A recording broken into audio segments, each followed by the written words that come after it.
असली टीएमसी कौन? टीएमसी को लेकर ममता बनर्जी और बागी गुट आमने सामने आ चुके हैं। एक तरफ बागी गुट की ओर से ऐलान कर दिया गया कि टीएमसी के ऊपर उनका अधिकार है। ममता बनर्जी को उन्होंने अध्यक्ष पद से हटा दिया और नए अध्यक्ष का ऐलान कर दिया गया। उसके एक दिन बाद ही ममता बनर्जी ने चुनाव आयोग को एक लिस्ट सौंप दी है और दावे किए हैं कि असली टीएमसी हम ही हैं और अभी भी पार्टी पर हमारा ही अधिकार है। पार्टी की जो वर्किंग कमेटी है, इसे लेकर एक नई लिस्ट ममता बनर्जी की ओर से चुनाव आयोग को सौंप दी गई है। मामला बहुत ही उथल पुथल वाला चल रहा है। पश्चिम बंगाल में सवाल उठ रहे हैं कि क्या टीएमसी विधायकों की सदस्यता खत्म होने वाली है? क्या ममता बनर्जी के हाथ से टीएमसी निकल चुकी है? बागी गुट के विधायकों ने खुद को असली टीएमसी घोषित किया है। ममता बनर्जी ने भी खुद को असली टीएमसी घोषित किया और नई नेशनल वर्किंग कमेटी की एक लिस्ट चुनाव आयोग को सौंप दी है। तो क्या होगा? ममता बनर्जी को पार्टी अध्यक्ष पद से एक दिन पहले ही हटा दिया गया था। अभिषेक बनर्जी को पार्टी विरोधी गतिविधियों में शामिल होने की वजह से पार्टी से बाहर कर दिया गया बागियों की ओर से। यहां तक कि नई पार्टी संरचना खड़ी कर दी गई, नया अध्यक्ष घोषित कर दिया गया। तो क्या महाराष्ट्र में शिवसेना और बिहार में एलएनजेपी के साथ जो हुआ, पश्चिम बंगाल में टीएमसी के साथ वही हो रहा है? दीदी के सामने अब क्या रास्ते हैं? चलिए इस पर बात करते हैं। नमस्कार, मैं हूं आपके साथ मेनका चौधरी।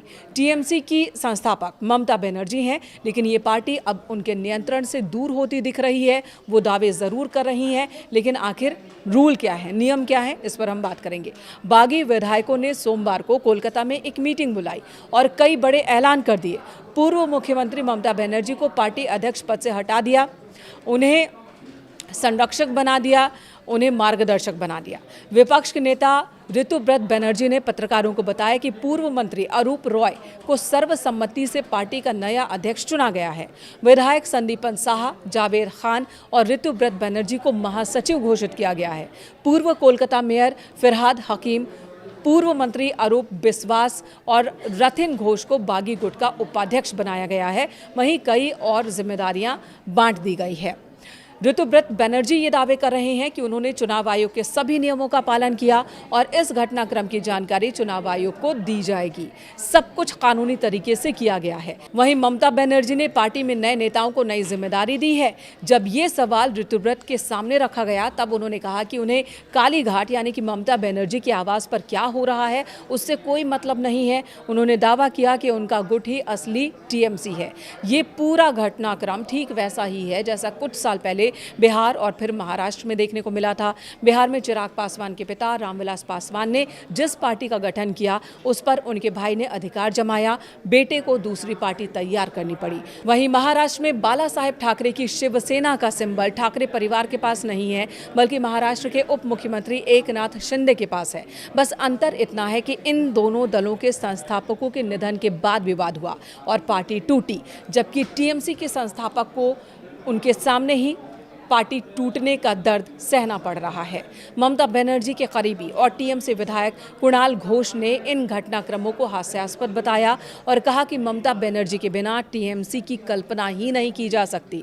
कुणाल घोष ने कहा कि ये एक कॉमेडी शो की तरह है। जिस व्यक्ति को टीएमसी से निकाला गया वही स्पेशल सत्र बुला रहा है। मामला अदालत में है और हमें विश्वास है कि न्याय मिलेगा। हम ऐसे हास्यास्पद व्यवहार को कोई महत्व नहीं देते। तृणमूल मतलब ममता बनर्जी, बाकी सब सर्कस हैं। आपको बता दें, ममता बनर्जी ने साल 1998 में टीएमसी की स्थापना की थी। पार्टी ने 2011 में पहली बार सत्ता में जगह बनाई। टीएमसी ने 34 साल पुराने लेफ्ट फ्रंट को शासन से हटाया था।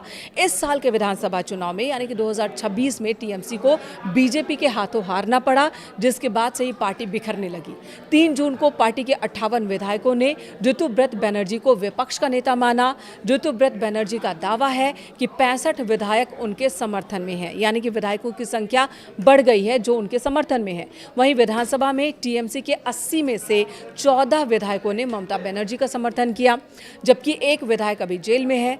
पार्टी के 28 लोकसभा सांसदों में से 20 ने ममता बनर्जी का साथ छोड़ दिया। इन 20 सांसदों ने nationalist citizens party of India में विलय किया और केंद्र में एनडीए सरकार को समर्थन देने का फैसला किया। फिलहाल ममता बनर्जी के सामने संकट की घड़ी है। सब कुछ चुनाव आयोग पर और नियमों पर टिका है कि टीएमसी का भविष्य क्या होगा।